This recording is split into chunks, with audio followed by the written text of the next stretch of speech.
Welcome back to the Sooner Pocket Podcast. Sam Knight here with Chris. Chris rocking the Marvin Mims jersey. What brought that one out tonight?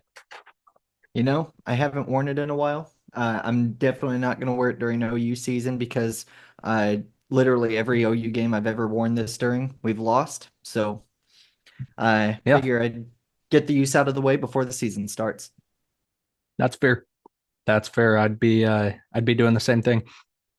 Um, on the lines of Marvin Mims, one of OU's most flashy wide receivers in recent memory. Obviously, had the huge couple catches against Texas from Caleb Williams, and nothing would have been better in the off season after that season of play than to be able to rock Marvin Mims in NCAA 20 whatever the game edition would have been. This has been something that's dropped since our last podcast is EA Sports College Football 25.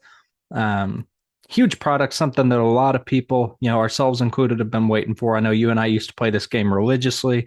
NCAA 14 anyway, we used to play religiously. Um, Curious, how are you liking the game? I think it's been something. Something that I've been glad to see is that it is not a Madden reskin. I know a lot of people were worried about that. And of course, there are things similar to Madden that they had to copy and paste in there. Like that, it just makes making the game easier, but it plays completely different. And I was playing it like Madden the first couple nights, and I had to kind of get that out because I was struggling. Uh, I'm still on the struggle bus with defense. I know the switch stick it can be helpful, but I still don't know how to play defense in college football 25. My offense though, it lights up the scoreboard. I'm having a lot of fun with it. I know that we were talking about doing some dynasties.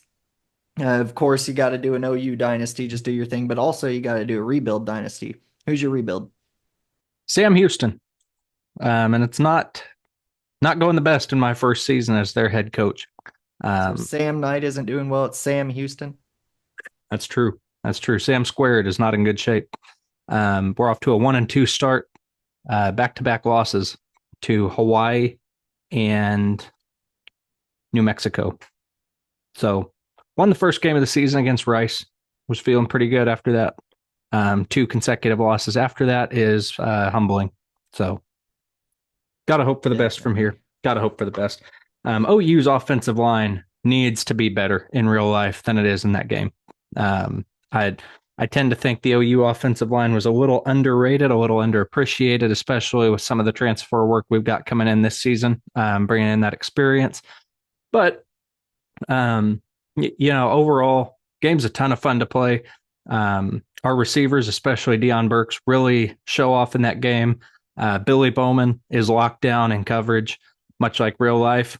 I've gotten two, three pick sixes with him so far, and a few very well timed big hits, interceptions, fumble recoveries, all that. He's a heck of a dude to play with in that game. Absolutely. Yeah. It's a lot of fun. And Who's your going rebuild? back my rebuild, I started one with what are they called? East Carolina, and I kind of got bored with them and I switched to let's see here, who was it? I want to say it was Western Kentucky. Yeah, it was Hmm. Western Kentucky. And it started off rough. I mean, it started off great. I started off my first season 6-1, but I finished 7-5. Not a good ending to the season. Played in the Nobody Cares Bowl and lost that one too. So after starting 6-1, I finished 7-6. Did the old 2022 Oklahoma State Cowboys there. But year two went a lot better. Uh, I still can't recruit too well on that one because it only lets me do like 400 hours a week. And it's hard to get more than five or six guys when you only have a few hundred hours a week. But uh, next season, I went 8-4 in the regular season. I almost clinched a college football playoff berth. I won the conference championship, but I wasn't one of the highest ranked uh, conference champions, so it didn't work out there.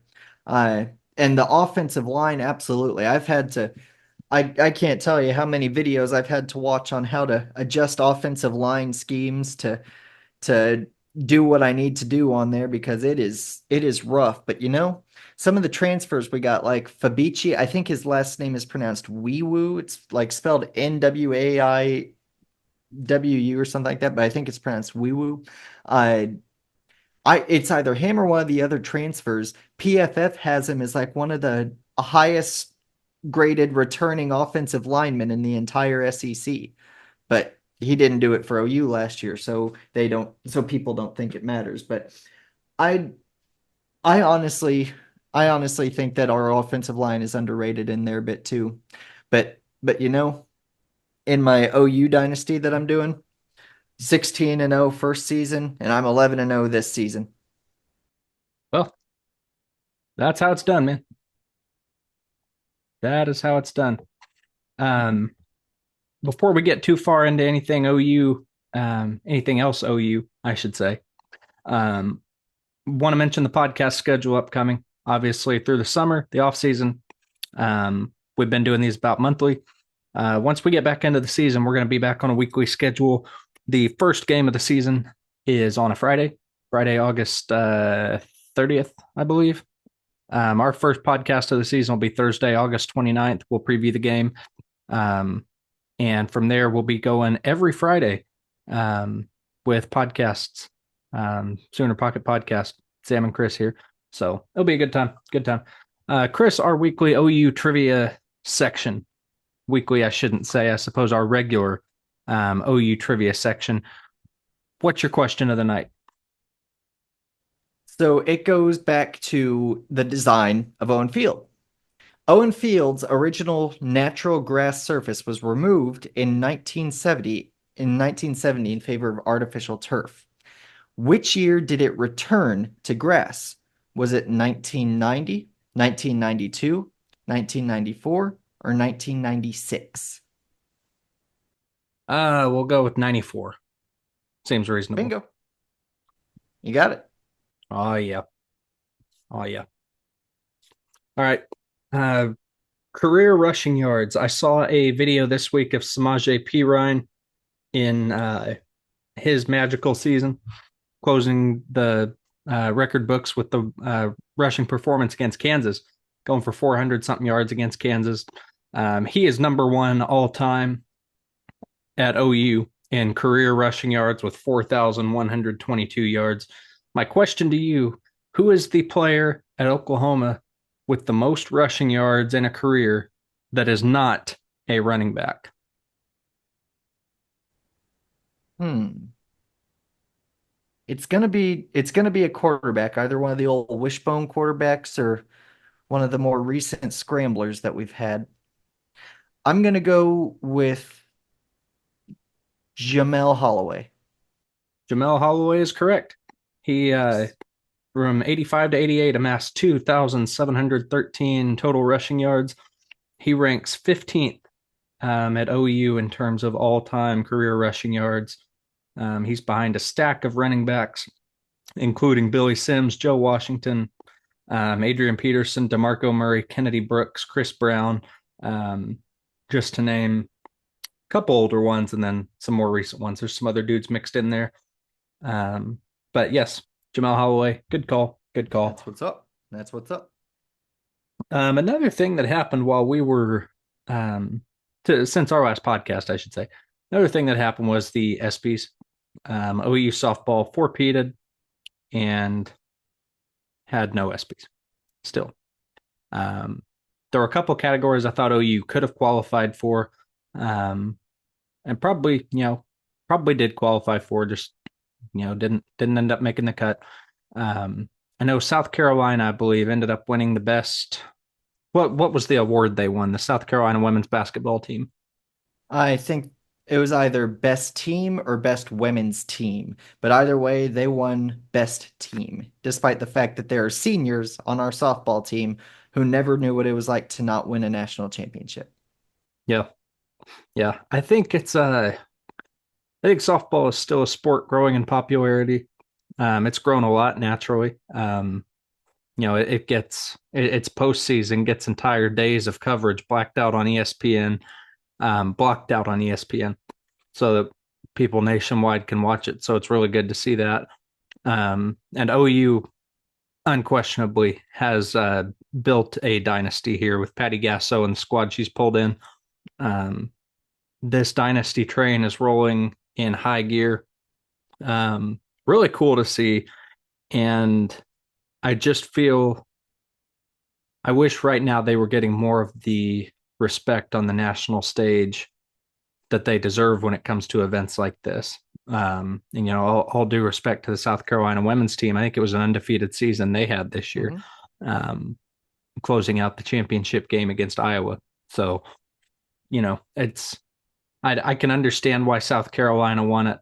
Um, I just think you look at the whole body of work across 4 years, and there's got to be something there's something to be said for that level of consistency and that level of production.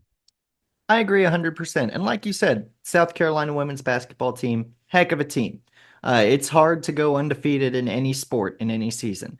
And especially when you have to face against Caitlin Clark in the women's championship game, that is not an easy feat. And they were able to defeat her. All power to her. Great job. But it's I'm gonna have to go back and double check the numbers here. Don't quote me on this. But if I remember correctly, the women's softball national championship series got more views than the men's baseball championship series and the women's basketball championship series. The women's basketball is the only one I'm questioning. I know it got more views than the men's, but like there were so many eyes on it. And I know the ESPYs, it's a fan vote, so ESPN probably didn't have too much to do with it. But at the same time, you look at the level of dominance, and we said all throughout the season it was a down year for OU, and they still won their fourth consecutive national championship. And when you look at players like Jada Coleman, Tiare Jennings, Kinsey Hansen, Riley Boone, they never knew what it was like to not win a national championship. It was just a consistent level of dominance. They broke the record for most consecutive wins. They broke it by almost 30 games. The OU softball team did. They almost doubled the previous record that I think Arizona held. I can't remember, but they just did incredible things. And when it comes to like the best play, I had no expectations that OU softball would win anything here. But the play that won best play at the ESPYs was in the AFC Championship game, Ravens versus the Chiefs. And Lamar Jackson throws a pass, it gets shot straight into the air. He catches it and runs for like 15 yards. That wasn't even a top 50 play of the NFL season as a whole. And it won best play at the ESPYs. And one of the other plays that was in consideration for that award was Jada Coleman's walk-off home run against Florida in the semifinal. And so it's one of those things where I'm really shocked that I was really shocked that the Oklahoma softball team didn't win any of those ESPYs because they're, in my opinion, was not a more deserving group out there at the ESPYs. There wasn't. I can understand that. Um, I will say there's a lot more walk-off home runs than quarterbacks catching their own pass. So that one I don't hate on as much, but I think the overarching thing there is that OU softball just really gets they get some brief shout outs from across the sports world, but that seems to be where the hype train ends there. So I think there's a little more respect to be given to Oklahoma there, but you know can't uh, can't control everything. Um, Looking ahead to the season of OU football coming up, it's a big one. I mentioned we've got Temple on August 30th. That Lord willing will be a yawner.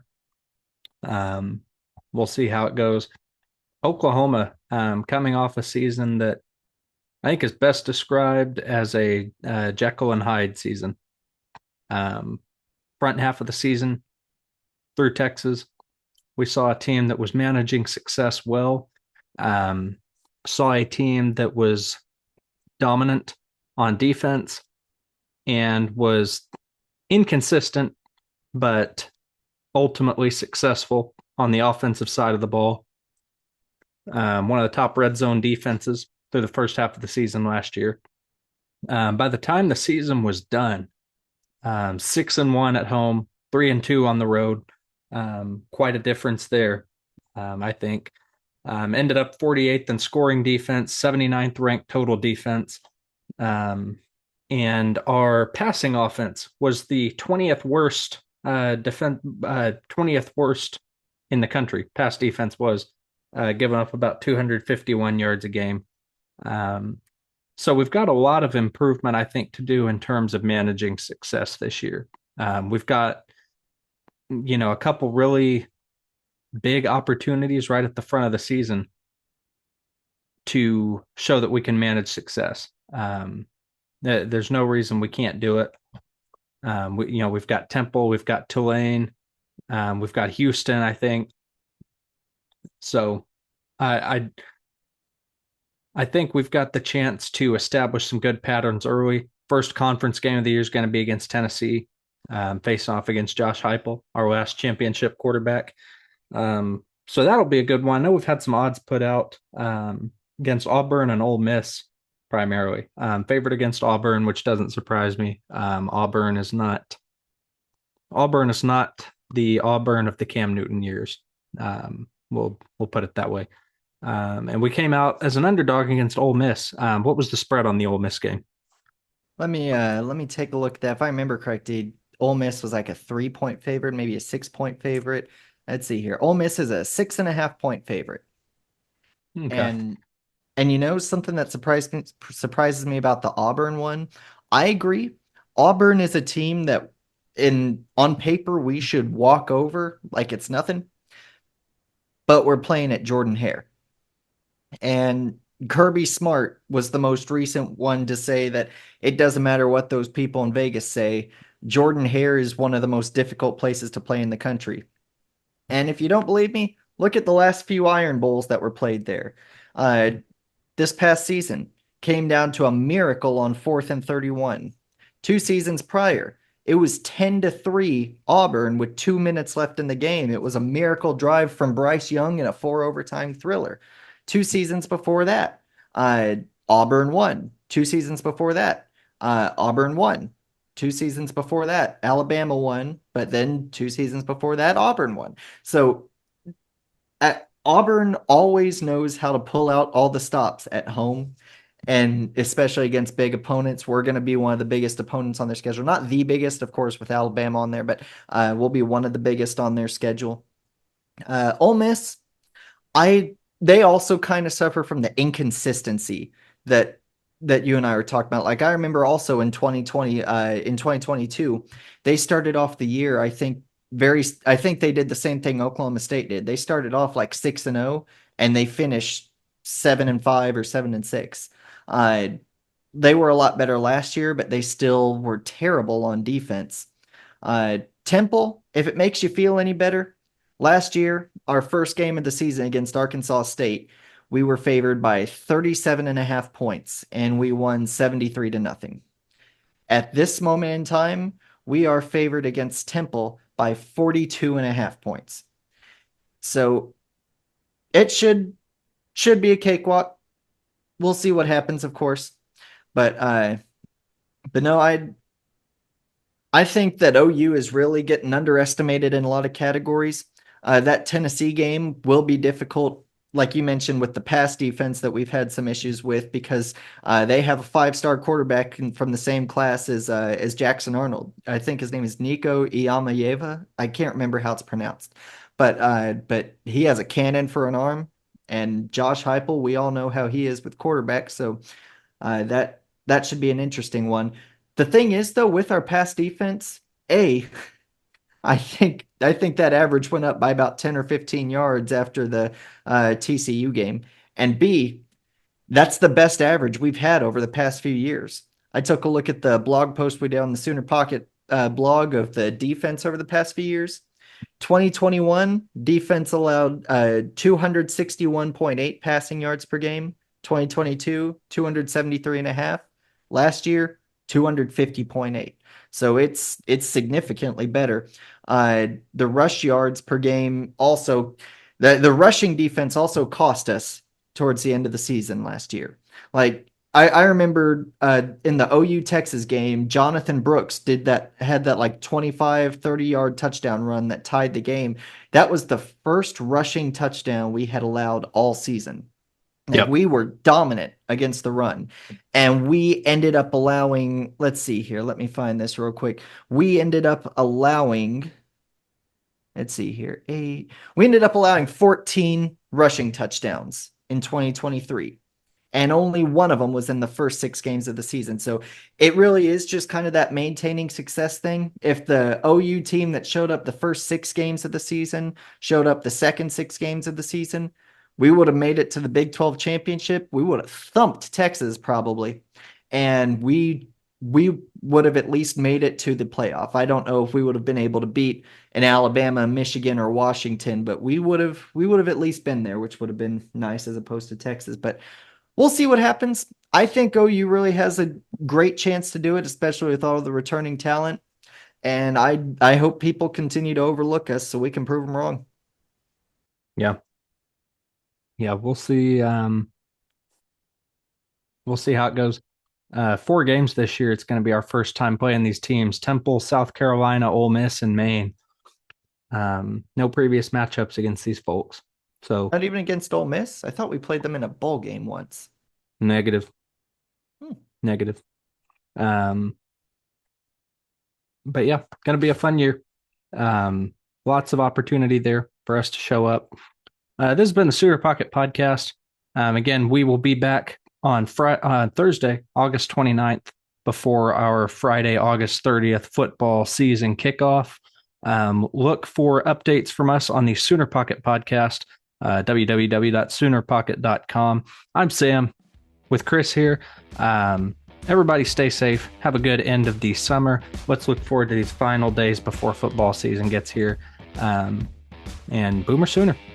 Boomer Sooner.